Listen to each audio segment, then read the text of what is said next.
All right, so timers, what are timers? Timer, you can see it as a mechanism. It's a mechanism. It's a counter. Okay, and this counter takes a value, an initial value, and then the timer goes down. Okay, and when the timer reaches a 0, so let's say the timer is like, set to be 3. So let's say the unit here is 1 second, assume. So it goes down to 2, then it goes down to 1, then it goes down to a 0.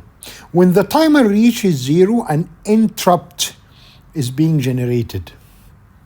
Why?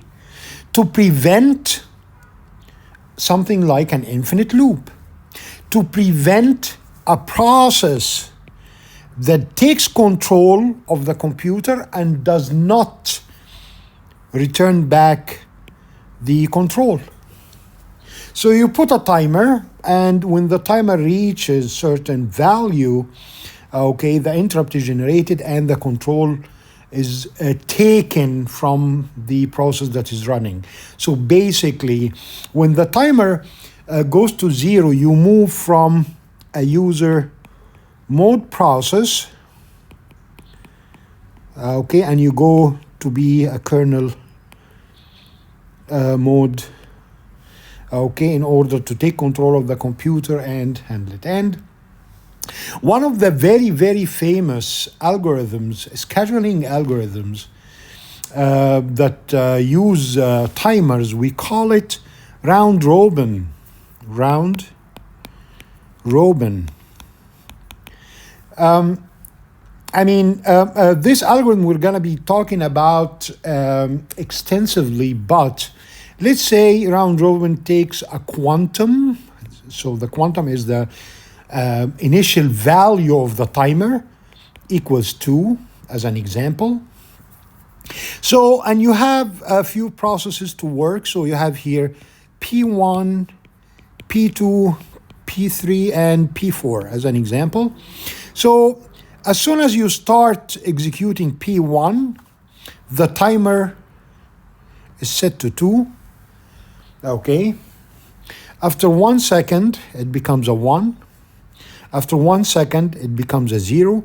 As soon as this is a 0, the round robin takes control of P1 and gives the control to P2 and sets the counter to be a 2.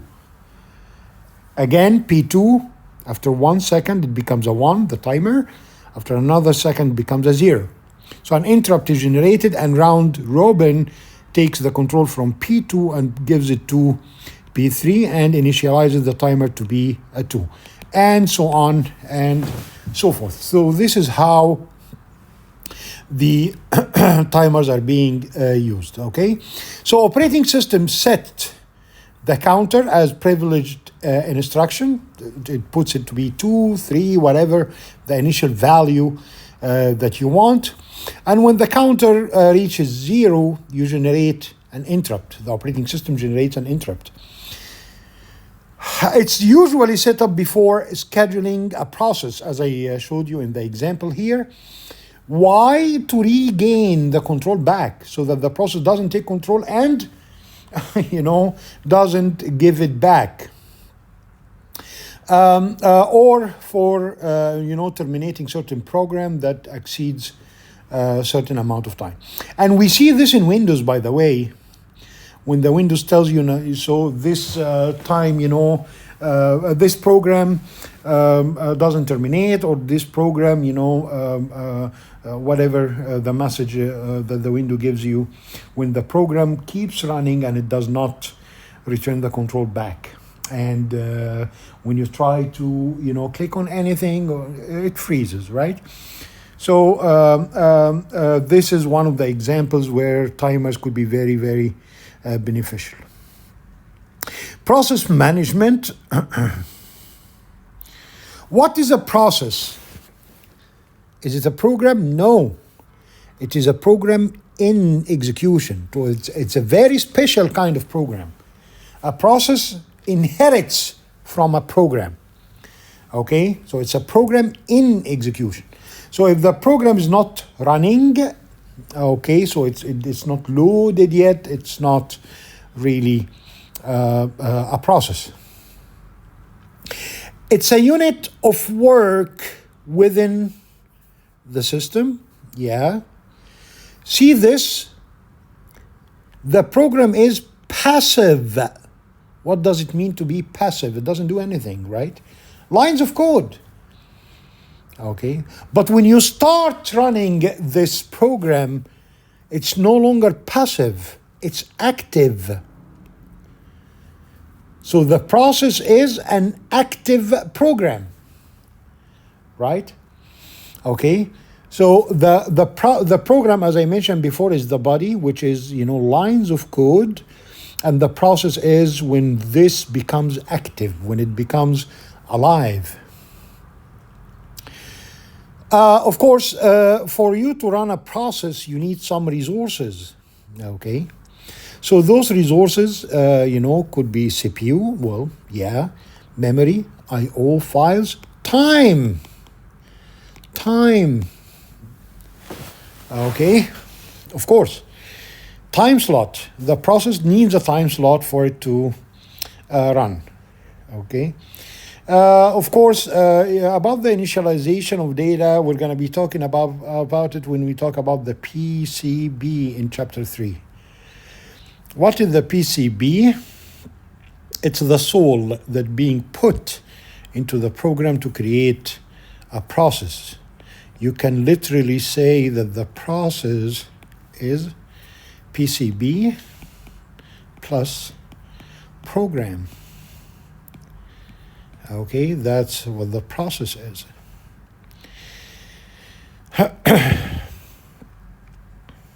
Now, the process termination, so to stop a process, it requires to reclaim of any usable resources. Okay, when you terminate a process, all the resources are being reclaimed back by the operating system. Okay, we have many models of how the resources are being granted to child processes and how they are taken back. This is going to be explained extensively in Chapter 3. The process could be single thread or multi-thread. What are those? Okay. Again, if you don't understand this now, don't worry. It's going to be extensively explained in Chapter 3. Chapter 3 is dedicated for process. So the process here can have lines of code like that. Here's line 1, line 2, line 3, line 4, and so on. And you have a PC, program counter, that executes. So when it executes line 1, it goes to the next line and the next line and so on, assuming that the execution is sequential and doesn't have any branching. And so this is single thread. Why? This is the thread. You can say that the process has one program, so to say. Okay. Another process which you did not program before, you did not see before. So all the programs that you wrote so far are single threads. In this course, you will learn about the multi-threading. Here it is. So you have multiple programs. And this program has its own PC. And this program, it has its own PC. We call it multi-threaded process. You will program that in lab and you will see it in lectures. So typically systems have many processes, some user, some operating system processes running concurrently. Okay, concurrently, what does it mean? Concurrency is a big word that we will be talking about extensively, really, in chapter 5. Okay, but very short description for it. Let's say you have few people. Those few people, each and every one of them is writing. Okay, so the first one has paper 1 wants to write, paper 2, and so on, paper whatever, N or 4 or whatever. And we have a single pen. So if I give the pen to first user for 2 minutes, so the user will write 3 lines, then I'll take the pen and give it to user 2, will write, let's say, 4 lines, so same amount of time, eh? Okay, but let's say those lines were shorter or whatever. I'll take this and give it to the third one, and then take this, take it to the fourth one, and so on. This is concurrent behavior. Okay, why? I did not take the pen, like give the pen to the first one, as if this one is a single user. There's no other users in the system, and then when this finishes, give it to the second one, and so on. This is batch. Okay. From the operating system's perspective, the batch is not concurrent, which I really disagree with. Okay, but I mean, most of the books, including the one that I'm using here as a reference, stresses on the fact that the batch is not really concurrent. As I said, I don't agree with it, and I have my proof, but I mean, we'll talk about it later when we talk about concurrency, and it's up to you to follow my point of view and the way I see it, or how the authors see it. Anyhow, so the concurrency by multiplexing the CPUs, multiplexing among the processes. So the single CPU, as I said, will be used by P1 and then P2 and P2, 3, 4. This is multiplexing. See, I gave 2 minutes for the first one, and then second and third and fourth. When I'm done with the fourth, I go back to the one, and so on. This is multiplexing, okay? Now, the process management activities could be summarized as follows. You can create, delete both user and system processes. You can suspend the process. What is the difference between stop and suspend? Huge difference. Stop means the process will not be running again. Done. Suspend means to delay the continuing the process for now, but you're going to be resuming it later on. Okay? When you stop a process in operating systems, we say you killed it. Kill. Okay? So when you want to run it again, the program counter will start from the beginning when you stop the process. But suspend, no. The process is still in memory. You stop, let's say, the program counter in location 5. When you resume, you're going to be starting again in location 6. You continue execution, okay? You need to provide mechanism for process synchronization. What is process synchronization? This is huge word in this course. The word synchronization is how you guarantee that the processes are working hand in hand, okay, without causing problems. So basically, you create a kind of a schedule among them, and they can, change places, as you will see in the coming chapter. They can cooperate together to achieve something. So this is the synchronization. You provide a mechanism for process communication, of course. The fact that you have multiple processes, you can literally benefit from process communication. Okay, you want your processes to cooperate and collaborate.